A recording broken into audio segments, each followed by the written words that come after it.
Good morning friends. GST platform के YouTube channel में आप सभी का स्वागत है। जी हाँ friends, most awaited GST council की जो मीटिंग है, जो नेक्स्ट मीटिंग है, उसकी डेट जो है अनाउंस कर दी गई है और उसके अंदर क्या क्या बड़े डिसीजंस लिए जा सकते हैं for the favour of tax payers, उसकी डिस्कशन हम लोग करेंगे। सबसे पहले इस बात को समझ लीजिए कि अब जो नेक्स्ट जीएसटी काउंसिल की मीटिंग होने वाली है, वो होने वाली है 22 जून 2024 को, यानी कि coming Saturday, next to next Saturday को।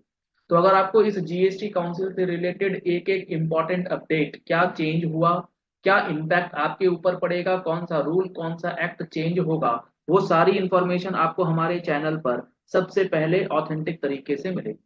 तो अगर आपको वो इन्फॉर्मेशन देखना है, समझना है, तो आप हमारे चैनल को फॉलो कर लीजिए, सब्सक्राइब कर लीजिए, नोटिफिकेशन बेल के साथ इन्फॉर्मेशन आप तक सबसे पहले पहुंचेगी।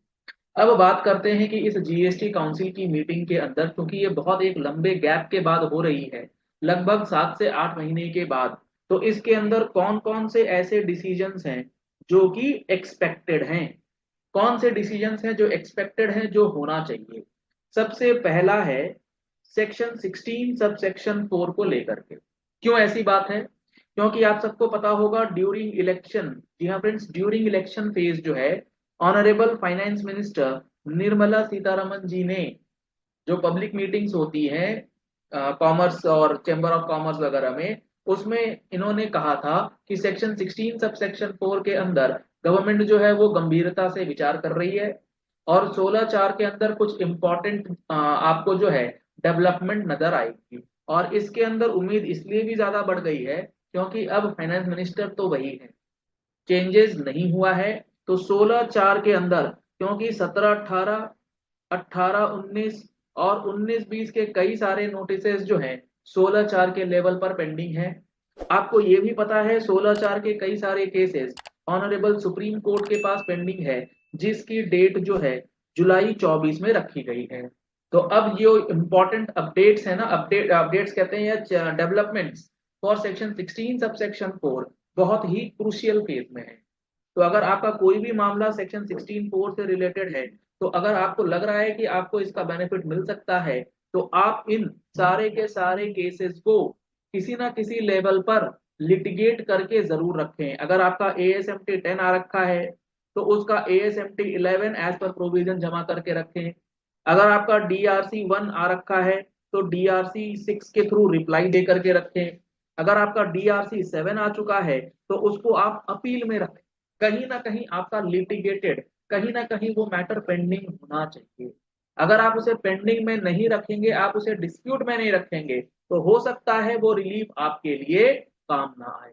तो अगर आप इन सारी चीजों को, लिटिगेशन में किस तरीके से जाना है, किस तरीके से आपको रिप्लाई करना है, कौन सा फॉर्म होता है रिप्लाई का, क्या है प्रोविजंस, क्या है टाइम पीरियड, वो सारी बातें समझनी है, तो आप हमारा जीएसटी का लिटिगेशन कोर्स जो अभी चल रहा है उसको ज्वाइन कर सकते हैं, जिसके अंदर आपको लाइव और रिकॉर्डेड सेशंस दोनों जो है ऑप्शन दिए जाएंगे। और इस लिटिगेशन कोर्स के अंदर आपको assessment, audit, demand, recovery, penalties, appeal, revision, ये सारा मैकेनिज्म जो है वो कंप्लीट अंडरस्टैंडिंग के साथ बता दिया जाएगा। अगर आप कोर्सेज को ज्वाइन करना चाहते हैं, तो नंबर्स आपको स्क्रीन पे दिए गए हैं, इन नंबर्स पे आप कॉल कर सकते हैं, व्हाट्सएप कर सकते हैं लिटिगेशन कोर्स स्पेसिफिकली ज्वाइन करने के लिए। या आप जीएसटी का फुल कोर्स करना चाहते हैं, तो उसके लिए भी आप सेम नंबर पे कॉल या व्हाट्सएप कर सकते हैं। इसमें आपको डिस्काउंटेड ऑफर में अभी आपको बेनिफिट मिल जाए। सबसे पहला तो ये है कि 16(4). इसके बाद दूसरा क्या है? दूसरा जो सबसे इंपॉर्टेंट और मोस्ट पेंडिंग डिमांड है, वो है एमएनएसटी स्कीम। अब कई बात की एमनेस्टी स्कीम, क्योंकि न्यू गवर्नमेंट फॉर्म हो रही है, तो जो पुराने आपके फाइलिंग्स हैं, जहां पर आपकी लेट फीस जो है वो काफी अमाउंट आ रहा है, बहुत सारे नंबर्स जो हैं वो कैंसिल हो गए हैं और रिवोकेशन करने का टाइम पीरियड वगैरह जो है वो सारा एक्सपायर हो चुका है, सब कुछ निकल चुका है। तो यहाँ पर एक एमनेस्टी स्कीम टाइप का कुछ स्कीम जो है वो अनाउंस हो सकता है, हो जाए कि इस पर्टिकुलर विंडो के अंदर आप अपनी जीएसटी रिटर्न्स, कैंसिलेशन, जो भी आपका मामला है, उसे आप फुलफिल कर रहे हैं। होगा ही नहीं या होगा ही, ये तो नहीं कहा जा सकता, लेकिन आप मान के चल सकते हैं 50-50 चांसेस जो है यहाँ पर बन। तीसरा और सबसे महत्वपूर्ण वो क्या है? वो है एक सेटलमेंट। सर ये क्या? सेटलमेंट स्कीम का मतलब, अब जीएसटी लगे हुए, जीएसटी लगा था हमारा 2017 में, अब चल रहा है 2024, लगभग 7 साल हो चुके हैं।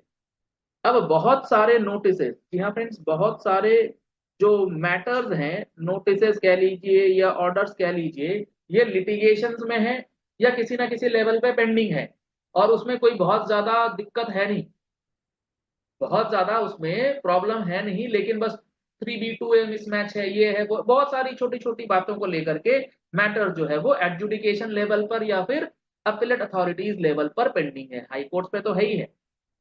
तो यहाँ एक सेटलमेंट या फिर आप कह लीजिए कि एमनेस्टी स्कीम टाइप का आ सकता है, और उसमें ये कहा जा सकता है, हो सकता है आए, अभी आएगा जरूरी नहीं है, लेकिन ये उम्मीद लगाई जा रही, क्या है इसमें, कि भाई तुम्हारा मान लो 1 लाख रुपए का टैक्स है और 1 लाख रुपए का इंटरेस्ट और पेनल्टी मिला करके है, तो इंटरेस्ट और पेनल्टी या तो पूरा माफ हो जाएगा, टैक्स अमाउंट का 10% 20% जमा कर दो और डिस्प्यूट को खत्म करो, यानी कि सेटलमेंट ऑफ डिस्प्यूट वाला जो है वो कॉन्सेप्ट जो है वो अनाउंस होगा। तो ये जितने भी चीजें हैं ये आपको कहीं ना कहीं फायदा तब देंगी जब आप अपने मैटर को लिटिगेशन के अंदर रखें, तो आप अपने कंसल्टेंट, अपने प्रोफेशनल से मिलकर के लिटिगेशन का, नोटिस का रिप्लाई, अपील का ड्राफ्टिंग, ये सारा कुछ करा करके प्रॉपर फोरम के सामने अपने डॉक्यूमेंट्स को सबमिट जरूर करवाएं, उसको मिस ना करें, ताकि ये जो अपकमिंग बेनिफिट्स हैं इसका 100% बेनिफिट आपको मिल जाए अगर आते हैं। इसके बाद जो अगला है उसके अंदर, अब तो ये हो गए आपके फेवरेबल बात, अब कुछ और भी चीजें हैं, जैसे कि लेट फीस। जी हाँ फ्रेंड्स, GSTR 1 की जो लेट फीस है वो आज तक नोटिफाइड नहीं, हो सकता है अब GSTR 1 की लेट फीस जो है वो नोटिफाई कर दी जाए और GSTR 1 के फॉर्म में GSTR 1 का लेट फीस जो है वो चालू हो। बहुत ज्यादा चांसेस हैं कि अब ये चीजें हो जाए, क्योंकि अब 5 साल के लिए गवर्नमेंट जो है वो और बाकी क्या होगा नहीं होगा वो जब डिसीजन आएगा तो आपको पता लग ही जाएगा। आप हमारे चैनल पे बने रहें, इस वीडियो को लाइक और शेयर करना बिल्कुल मत भूलिएगा, ताकि ऐसी इंपॉर्टेंट वीडियोस आप तक रेगुलरली पहुंचती रहे और मैक्सिमम लोगों तक ये इन्फॉर्मेशन जो है वो। ITR का सीजन चालू हो चुका है, तो इनकम टैक्स रिटर्न फाइलिंग करने के लिए आपको बैंक एंट्रीज करने में जो 2-2 दिन 5-5 दिन का समय लगता है, अगर आप इन पूरे पूरे बैंक एंट्रीज को घंटे में मिनटों में इंपोर्ट करना चाहते हैं, तो आप हमारा इंपोर्ट टूल जो है वो ले सकते हैं, जिसके अंदर आपका बैंक स्टेटमेंट ऑटोमेटिकली इंपोर्ट हो जाएगा एज पर रिक्वायर्ड।